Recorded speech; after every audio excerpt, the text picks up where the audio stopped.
I need 6 weeks to figure out if you're still worth it, my fiancée wrote to me. I accepted her condition, but I also decided I would find out what it means for her to live without everything I provided. My name is Ethan, I'm 34, and I work as a commercial real estate broker in Phoenix. It took me 8 years to build my client portfolio from scratch. I started as an assistant earning $35,000 a year, dedicating weekends to showing properties to anyone who would meet with me. Now I generate about $185,000 annually with a solid reputation in the luxury property market. I own my house outright. I paid it off early thanks to aggressive payments and strategic refinancings. I drive a reliable truck, an F-150 that is completely mine. Plus, I have solid investments and a retirement plan that is constantly growing. Nothing ostentatious, but enviable financial stability. I've been with my fiancée Clara, 28, for 3.5 years, and we've been engaged for 7 months. She works part-time at an exclusive boutique in Scottsdale, earning about $28,000 a year when she shows up, which isn't always the case. She practically lives in my house rent-free. She drives a car I helped finance when her credit history prevented her from getting a loan, and she uses my health insurance, my phone plan, and my streaming accounts. You get the general idea, right? The wedding was scheduled for next fall. I had already invested $9,500 in deposits, venue, photographer, catering. And this is where my friend Liam comes in. A crucial detail because he became my voice of reason throughout this whole ordeal. Liam has been my best friend since we played college basketball at Arizona State. He's 6'4", a certified public accountant, and he earns well. He has the driest sense of humor in the world and zero tolerance for manipulation.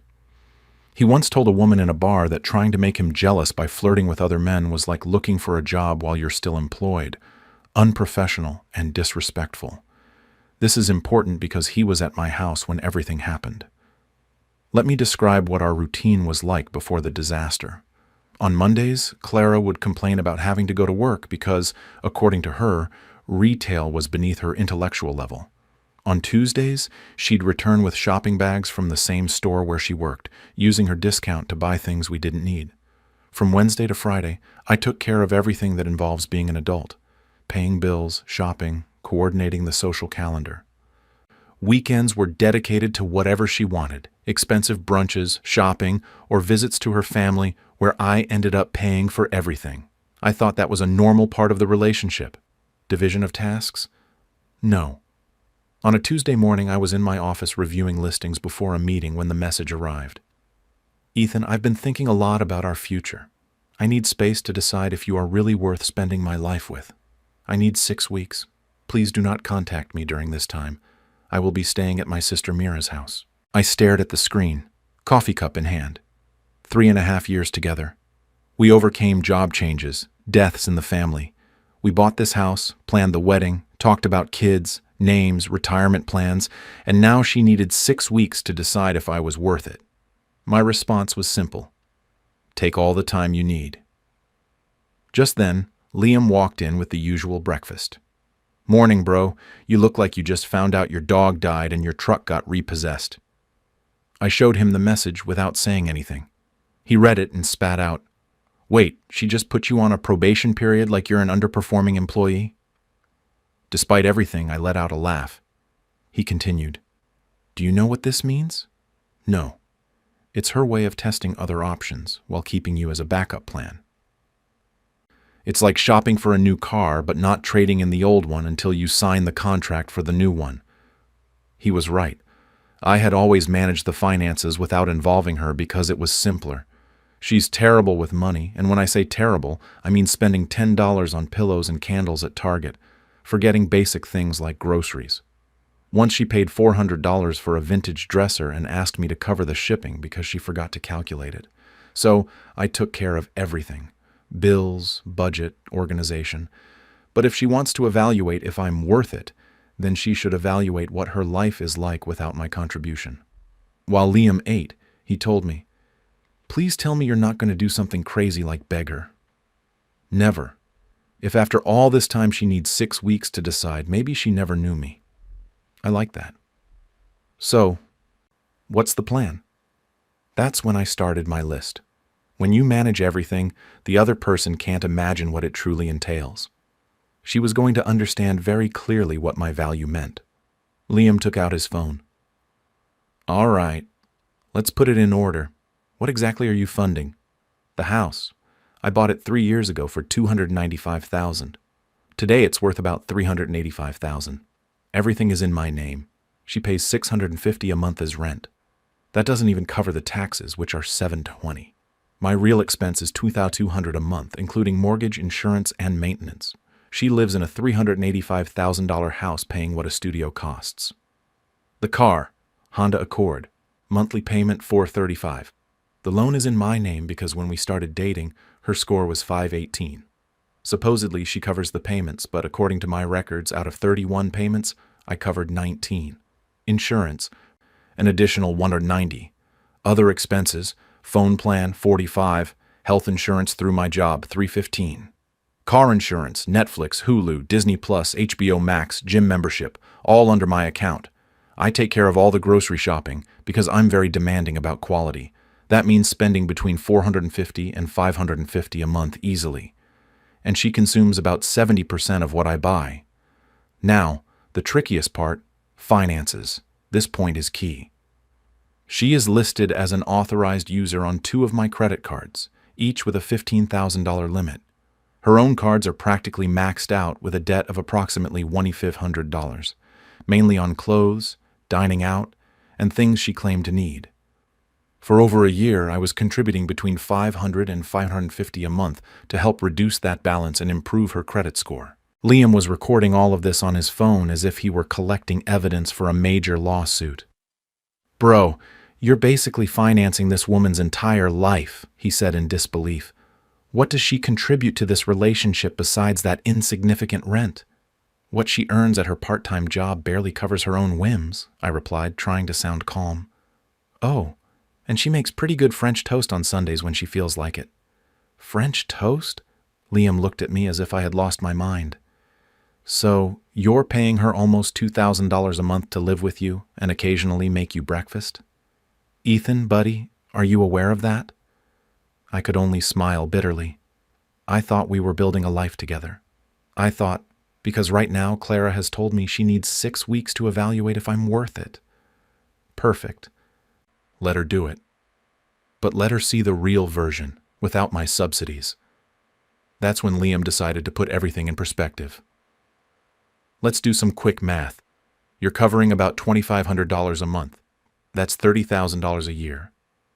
In 3.5 years, you've invested about $105,000 in this woman's lifestyle, and now she needs 6 weeks to decide if you're enough. Hearing him say it that way hit differently.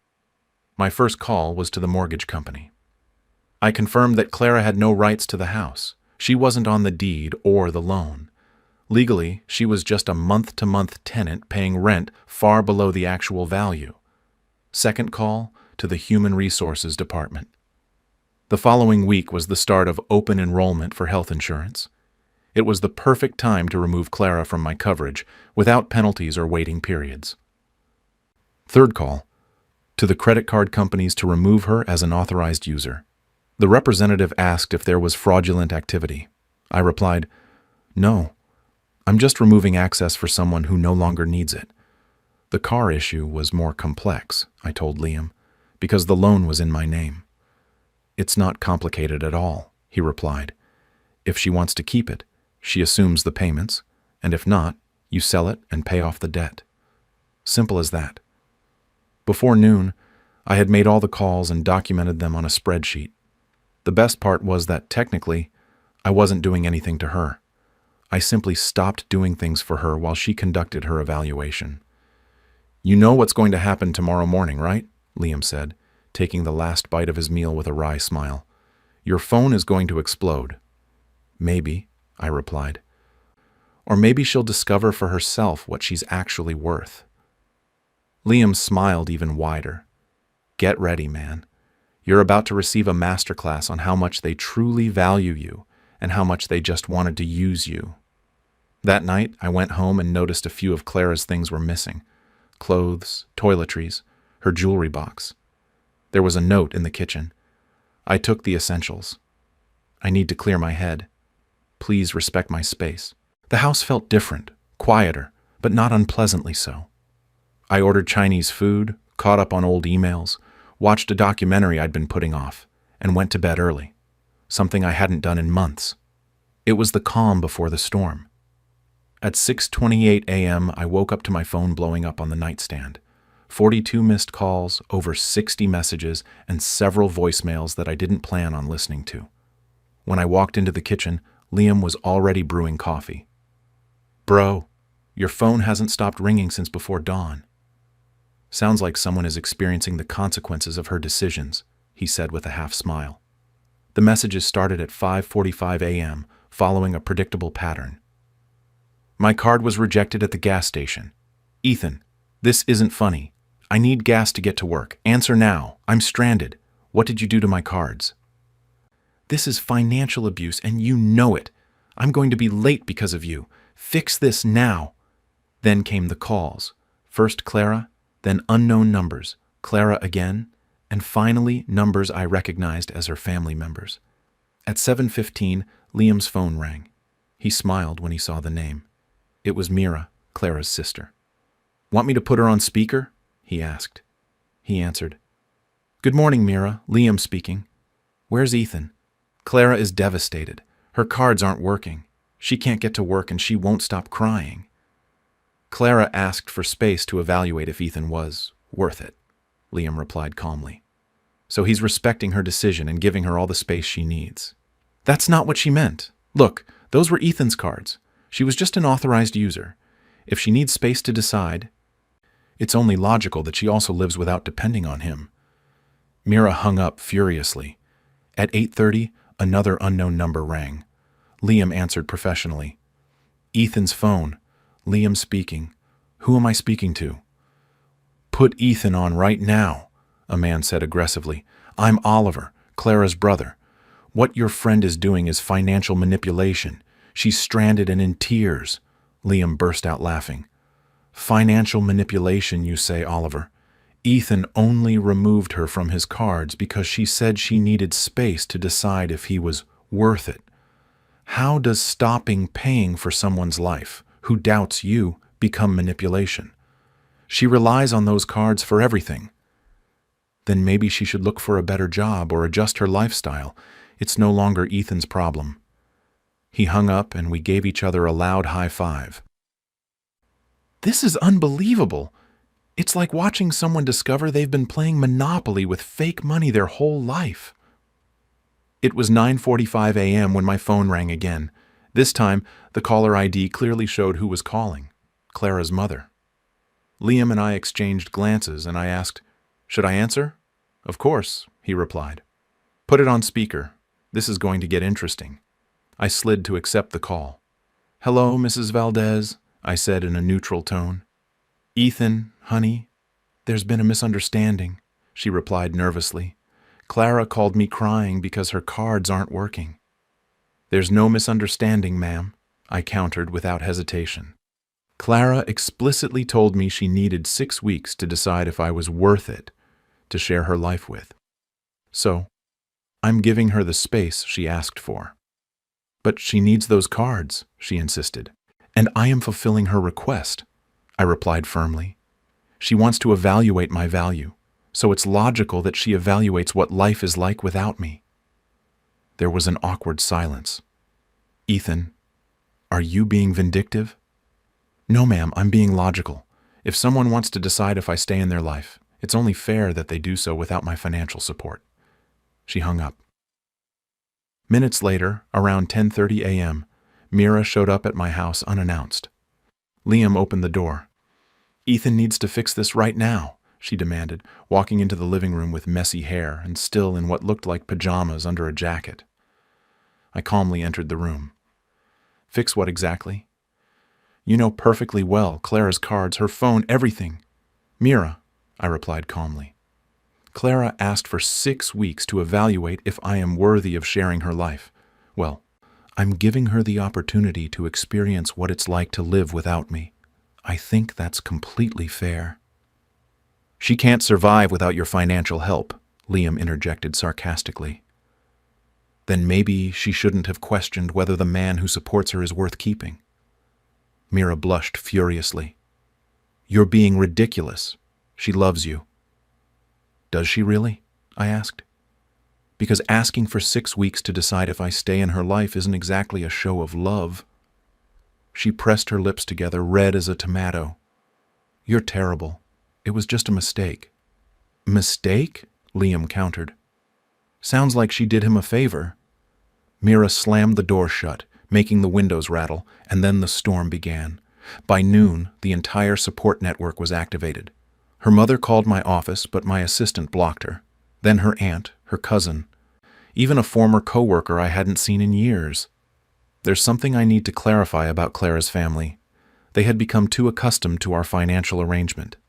Who pays for all the dinners at family gatherings? Me. Who covers repairs when they have problems at their houses? Me. When Oliver needed school supplies for his daughter in September, Clara offered, with my money, of course. When Mira needed new tires, who did they ask for the loan? Exactly. But genuine gratitude? Never. To them, I was always the stable, predictable man. Good enough for her to settle for. I've heard her mother joke that Clara could aspire to something better. Also, Mira advising her to keep her options open. Even Oliver once introduced me to his friends as his sister's safe choice. Well, congratulations to everyone. She is exploring those options. At 2:30 p.m., I received a message from Clara. This is cruel and vindictive. I just wanted you to show me that you care. I was about to reply, but Liam stopped me. Don't even think about it, he said. She wanted to test your worth. Let her complete the test without interference. And if she's truly sorry, bro, listen closely. Someone who loves you doesn't put you on a probation period. Someone who respects you doesn't play games by pushing you against the wall to see if you run after them. This was a power play that went wrong. He was right. I knew it instantly. On Friday, around 2 p.m., Clara showed up at the office. Security notified me, and I asked them to take her to the cafeteria area, not my floor. I wasn't going to discuss this in front of my colleagues. When I saw her, I barely recognized her. Dirty hair, hastily tied back, same clothes as 2 days ago, no makeup. This is the same woman who won't open the door for a delivery driver without fixing herself up. Her eyes were swollen from crying so much. Ethan, please, we have to talk, she said, her voice cracking. I have 20 minutes before my next meeting, I replied, looking at my watch. What's going on? What's going on? Are you seriously asking me that? You've destroyed my life over a simple message. I haven't destroyed anything, Clara. You asked for space to evaluate our relationship. I'm giving it to you. But you canceled my cards. My phone barely works. I can't even buy food. Your phone is limited because you used up the data watching videos and social media. I suggested the unlimited plan, but you said it was expensive. And your cards should work. Oh, right. They're all maxed out, aren't they? She looked down in shame. You know that. You helped me pay them every month. I helped you, past tense. Why would I continue to finance someone who doubts whether I'm worth it? That's not what I meant. Then what exactly did you mean? She shifted uncomfortably. Mira said maybe you were getting too complacent, that you needed a shake-up, that you had to be reminded of what you could lose. And there it was. It was all a game, a plan to manipulate me into running after her. You wanted to test me? No, I just wanted to see if you would fight for us. Fight for someone who questions my value after 3.5 years? That's not love, Clara. Just then, Liam, who had been waiting in the cafeteria, approached the table. You must be Clara, he said, extending his hand. I'm Liam, Ethan's friend. Tell me, if he needed 6 weeks to decide if you were good enough, and meanwhile, you stopped paying for his car, his cards, and his phone, and asked him to leave your house, how would you feel? That's different. Why? He asked calmly. Because I don't earn as much money. Interesting. So, you think Ethan should continue to finance your life while you decide if you find something better? She turned pale. I wasn't looking for anyone else. I took out my phone and opened her Instagram stories. Oh, no? Because these photos at restaurants with men I don't know say otherwise. They're friends from work. Clara, I said, standing up, you asked for 6 weeks. Take them, but analyze the reality, what you contribute and what I contribute. Without subsidies. She murmured, I can't live without your help. Then maybe you should have thought about that before questioning whether the man who pays for everything deserves to be with you. Liam handed her a napkin. Free advice. Next time you want to test someone, make sure you don't completely depend on them. She was crying, pleading. Mira said all men need to be reminded of what they have, that I should make you work for me. Mira has been divorced twice, Liam replied. She doesn't sound like the best advisor. We stood up and left her there. That night, Liam and I had dinner at our usual spot. I've been thinking about this, and I have to admit, in a twisted way, it's brilliant. Why? Because she tried to manipulate me by threatening to leave, without realizing that she literally can't afford to do it. It's like saying you quit your job without having savings or another offer lined up. That threat only works if you have real options. And I wasn't wrong in that analysis. Saturday morning, I was making breakfast when Liam texted me. Look outside right now. There's a moving truck blocking half my driveway. I went out to look, and there it was. A truck with Clara, Mira, Oliver, and 2 men I didn't recognize, unloading boxes and furniture. A few minutes later, Liam arrived almost flying with a coffee in his hand and a mischievous smile that wouldn't fit on his face. Good morning, everyone. Moving day, he said, as if nothing were wrong. I walked out calmly and asked, What exactly is going on here? Clara came running towards me, looking desperate. Honey, I'm coming home. I was a complete fool. I know what I want now. No, I replied firmly. What do you mean, no? This is my house. Liam took a sip of his coffee with all the composure in the world.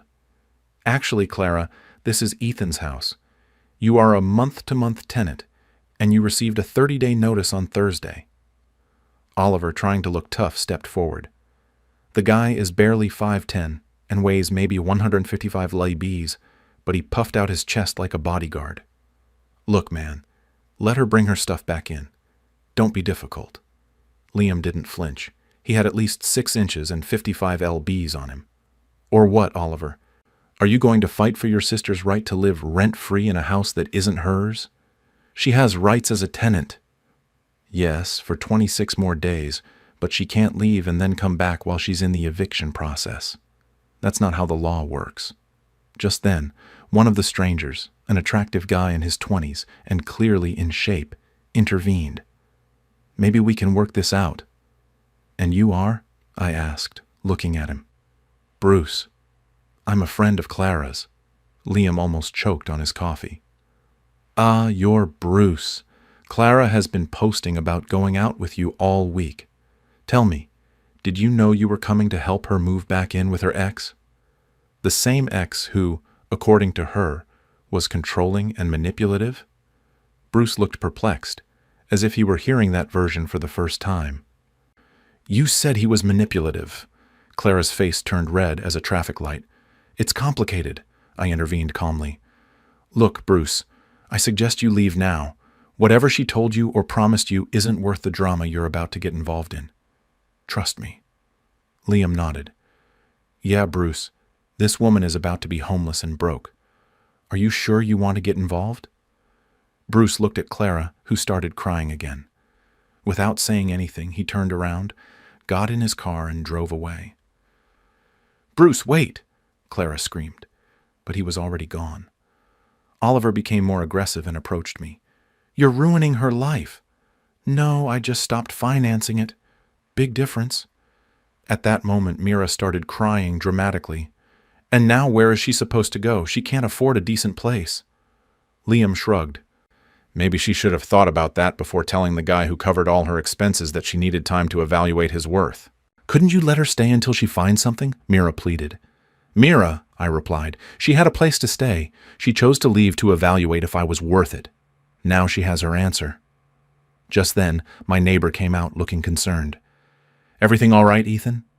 Yes, just people leaving now. As they loaded the boxes back onto the truck, Clara gave me one last desperate look. I love you, you know. No, Clara, you love what I give you. If you truly loved me, you wouldn't have needed 6 weeks to figure out if I was worth it." When they left, Liam and I sat on the porch in silence for a while. "Did you see Bruce's face when he found out he was helping your ex move back in with you?" he said, laughing. It was priceless. Although the best part was when Mira asked where Clara was going to go, as if that was my problem. Liam raised his water bottle. "Here's to Clara, for learning the difference between her real worth and what she thought she was worth." "You know what the most ironic thing is?" I commented. "I even feel sorry for Bruce. He probably thought he was rescuing someone from an abusive relationship. He'll find out if she tries the same trick on him." On Sunday, my phone exploded with notifications. Clara had posted a long status on Facebook about her abusive ex who left her homeless. He controlled every aspect of my life, and when I finally stood up for myself, he took away my cards and kicked me out. Liam read it quickly while making pancakes. "She stood up for herself by asking for 6 weeks to see if you were worth it?" he asked, laughing. The post bounced around among her friends, over 40 comments like, "You deserve better," and "What a monster," from people who didn't know the truth. Then, my sister Dahlia, who is a paralegal, entered the comments section like a missile. "Interesting story, Clara. Ethan told me you asked for 6 weeks to evaluate whether he was worth marrying. Is that true?" "No, Dahlia, it wasn't like that. I just needed space." "So, if you asked for 6 weeks to evaluate him, and you're upset that he's not paying your bills while you do it?" Dahlia destroyed her with logic and screenshots, the original message and receipts proving I covered her payments. On Monday, the gem arrived. Clara created a GoFundMe titled, "To Help a Domestic Abuse Survivor Recover." Her updates were pure gold. Day 3, my abuser cut off my phone and cards. Day 7, I had to walk to work because I can't afford gas. This is financial abuse. Liam couldn't stop laughing. She's admitting she can't function without your money while accusing you of being abusive for not giving it to her. The amount raised, $9, exactly what her devaluation was worth.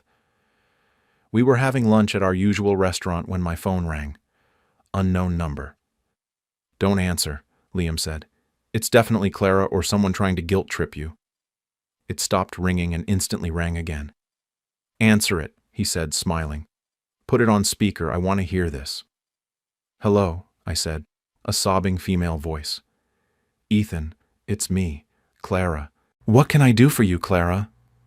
"Please, I need your help. I lost my job." Liam raised his eyebrows with a huge smile. I gestured for him to be silent. "What exactly happened?" I asked.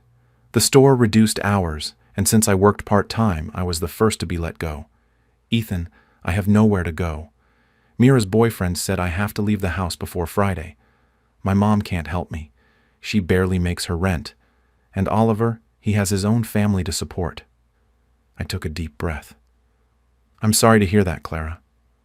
Please, Ethan, I know I ruined everything, that I hurt you. I can come home. I'll do whatever it takes to make it up to you." Next to me, Liam was making exaggerated gestures, but I completely ignored him. "Clara, a home is where one is loved and valued. You made it clear that you needed time to decide if I was worth it. Have you figured it out yet?" "Yes, I know now. I was a complete fool. Ethan, I love you. I desperately need you. Without you, I have nothing. Clara, what you're describing isn't love, it's dependence. You don't love me. You love what I provide. That's not true." "Oh no." "Then tell me one single thing you've done for me in these 3 years that cost you something. A sacrifice for our relationship. A single instance where you put my needs before your desires." The silence on the other end was absolute. I cooked for you. With the groceries I paid for, in a kitchen I also paid for." Try again. More silence. "I supported your career." "How? Complaining when I had to stay late working? Getting upset when I had weekend presentations?" Try again. The pause was even longer. "Clara, you had 3.5 years to show me I was worth it. Instead, you took everything I offered for granted while looking for something better. And when that didn't work out, Now you want to come back. Please, Ethan, I'm begging you. The answer is no. You evaluated my worth and decided to explore other options. Well, congratulations. Now you are exploring them. I hung up. Liam applauded slowly, enjoying every second. That was ice cold, and I loved it, he said, laughing. 15 minutes later, Mira called me. Ethan, you have to help Clara. She's thinking of moving to another state, even going back to her ex from college. It looks like she's already found alternatives, I replied calmly. She made a mistake. Can't you forgive her?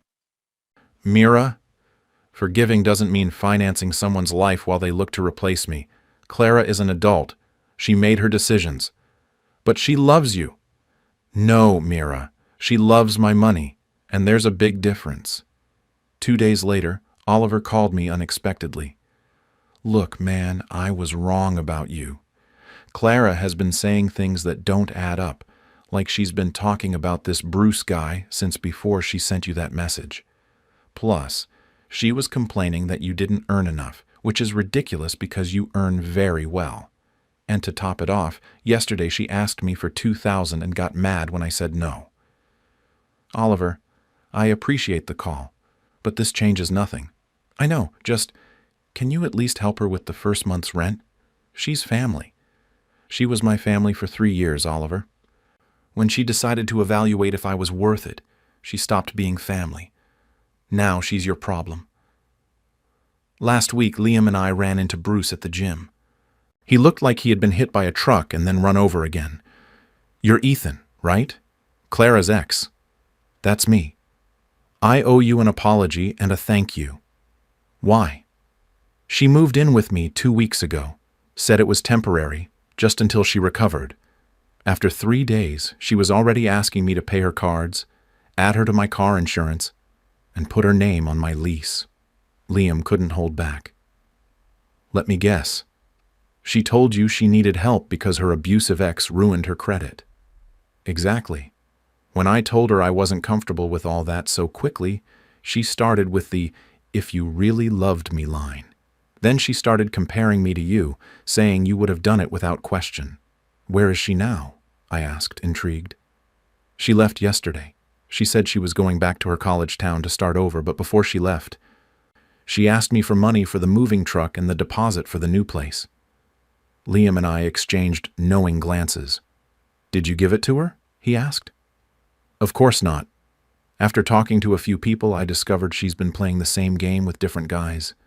You were just the one who had the most money to take advantage of. What made you notice the pattern? Small slips. She would mention how her previous ex helped her get a car, another one helped her move. Always stories of men solving her financial problems, and she never showed interest in contributing anything, not even for a coffee. She always forgot her wallet. That night, Liam and I had dinner on my patio under the stars. What did we learn from all this? He asked philosophically. That you should never completely support someone's life expecting gratitude. That the right person doesn't need 6 weeks to decide if you're worth it, and that when someone shows you who they are, you should believe them the first time. Above all, never allow yourself to be treated as an option while you treat them as a priority. Liam raised his glass of water in a toast. To Clara, for teaching you the difference between being loved and being used. To Clara, I replied, for saving me from spending my life as an ATM instead of as a partner. Today, 6 months later, my life is completely different. I invested time in myself, in my work, in recovering what made me happy before all this.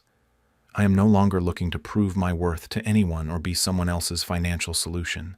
I've met new people, I go out with friends, I've resumed sports, and for the first time in years, I feel peace. If love comes, let it be reciprocal and real. I don't need someone who sees me as a life raft, but someone who wants me for who I am.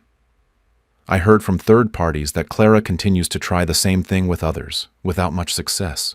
In the end, life teaches lessons to those who refuse to learn them. I have learned mine. I will never again let anyone treat me as a backup plan.